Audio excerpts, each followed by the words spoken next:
An ode to the drama teacher. And as you stand there, aghast, because we're 3 days from opening night and Ado Annie still doesn't know her lines and the Dream Ballet is a nightmare and the lightboard op just got detention, let us now praise you. You, the permanently fatigued. You, the loyal to the point of self-neglect. You, the keeper of 1,011 secret dreams. You are the one who makes it all look so easy. Who would have expected that the most important skill you learned getting your BA was juggling? Juggling paperwork and personalities, and oh right, weren't you supposed to have a personal life around here somewhere? But even though you are sick to death of Spoon River Anthology, you still puddle up every time you hear There's a Place for Us, no matter how off-key. And while you still remember how you brought the house down in Midsummer, you now love this house. You have created a house where any child, no matter how flamboyant, no matter how shy, can embrace their inner Ethel Merman. And thanks to those English 101 classes you now must teach, you are keenly aware that using their in the previous sentence is increasingly considered correct. And honestly, it's really the only sensible answer, as writing his or her is as damaging to the poetry as the participle that dangles. And you have created a house where any child, no matter how flamboyant, no matter how shy, can dive straight to the deepest, darkest, quietest corner of human suffering and bring a room of teenagers, and yes, even you, to silent tears.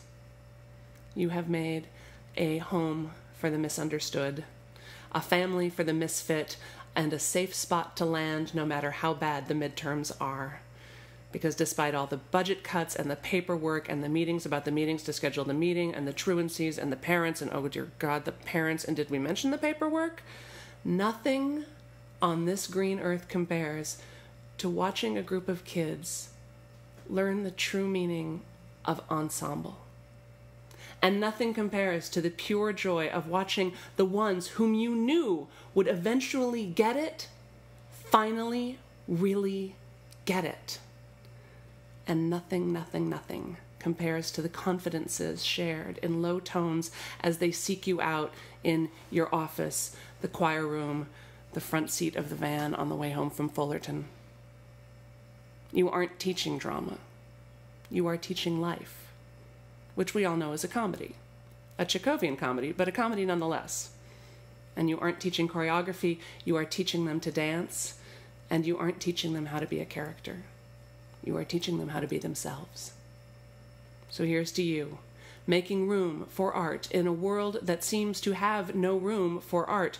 Because, by the way, that room has been repurposed as the new standardized test prep center. You don't mind rehearsing outside, do you?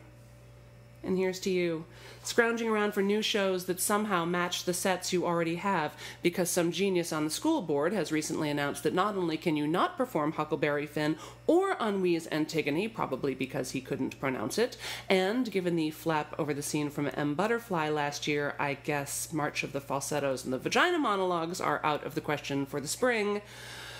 So, oh dear God, it looks like it's going to be arsenic and old lace one more blessed time. But that's okay. I love arsenic and old lace.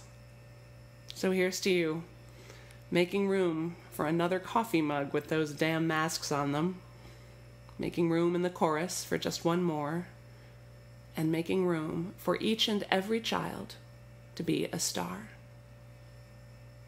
My name is Samantha Bennett, and you can find this poem and other poems at www.theorganizedartistcompany.com. Thanks.